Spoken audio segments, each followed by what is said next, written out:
Hi, I am Maria from theteacherschool.com, and I wanted to talk to you today about one of my favorite games for teaching math and something that we all know how to play already, which is War. So today I'm going to walk you through 4 different ways you can play War so that War can be a way to build math skills for kindergarten through 8th graders. And all you need is a deck of cards, and it doesn't even need to be a complete deck of cards. So what I'm going to teach you today is how to differentiate War so it can be played for a bunch of different kids, different grades, different levels.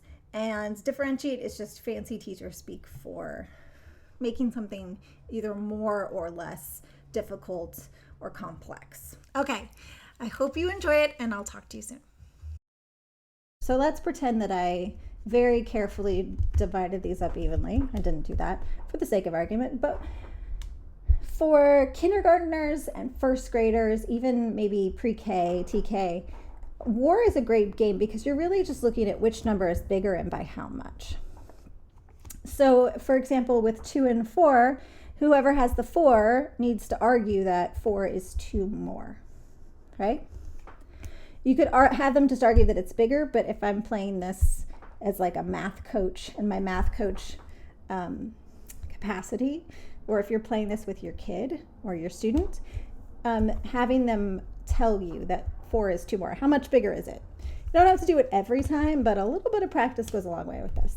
So you just keep playing War like that. Now, if your kids are not capable of dealing with this as being something like 13, I guess it wouldn't be 13. It would be, 13. The jack would be 11, the queen would be 12, and the king would be 13. Then you can just take the face cards out. But if you want a little bit of more of a challenge, this would be stand in for 13, and 13 would be 4 more than 9. So that's a little bit of a more challenge, but you can just take the face cards out, the queens, kings, jacks out, make that a little bit easier.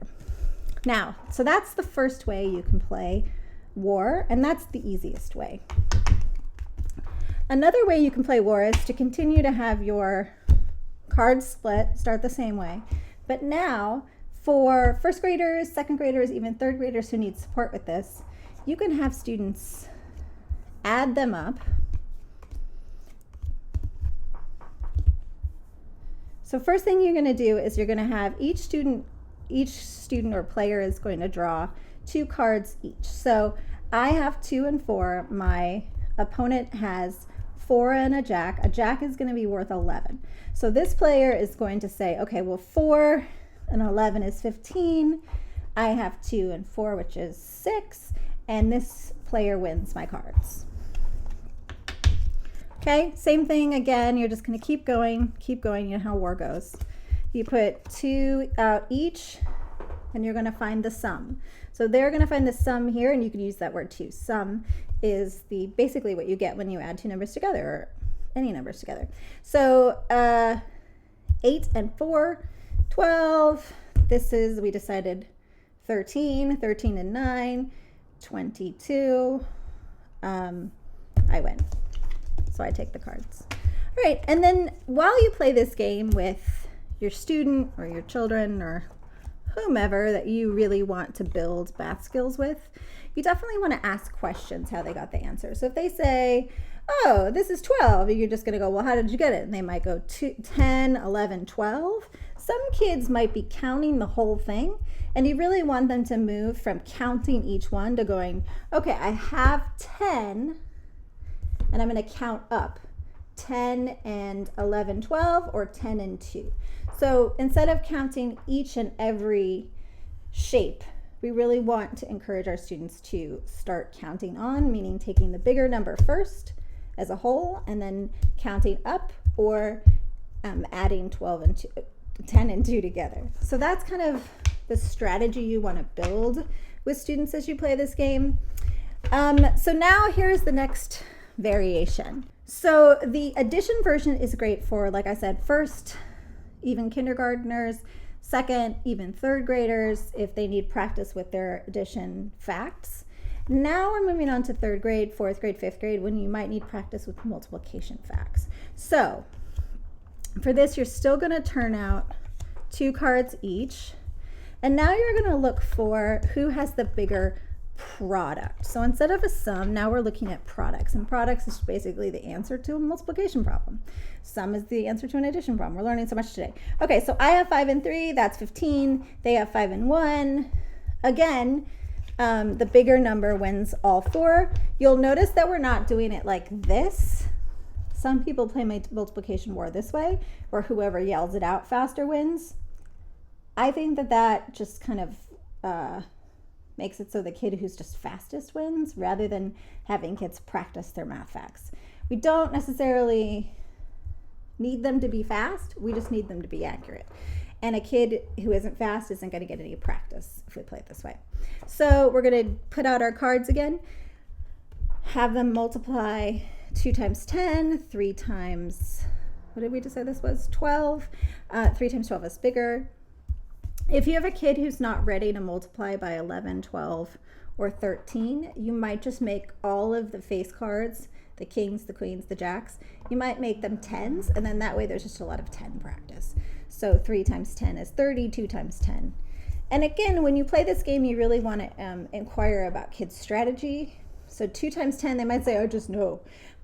What you could say is, well, how would you prove to someone else that the answer is correct? And they might say, okay, well, 2 groups of 10 is 20, or 10 plus 10 is 20. Same thing here. 3 groups of 12 is going to be 10 plus 10 plus 10 plus 2 plus 2 plus 2. However they might explain it to you.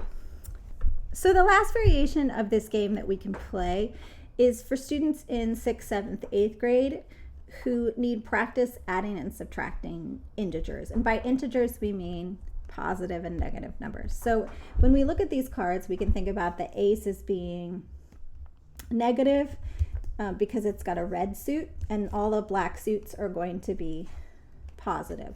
So -1 plus -4 is going to be -3.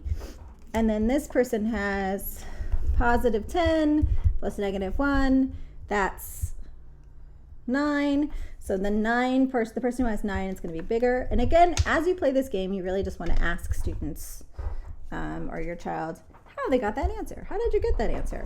Again, if you feel like working with a number like this is intimidating, like an 11, or just not having it readily available to see, you can make this a 10. So -10 and -8 would be -18. 1 and 3 would be 4. And because this negative number is negative and this number is positive, this number is going to win. And that's the kind of argument you want kids to make. Like, that number is negative, my number is positive, so I win. And you just keep going like that. You keep playing more that way. So those are several different ways that you can use playing cards, or really just any pieces of paper with numbers on them, to play several different versions of fact building and number sense building games. I hope this has been super helpful, and you have a great time playing games and learning math.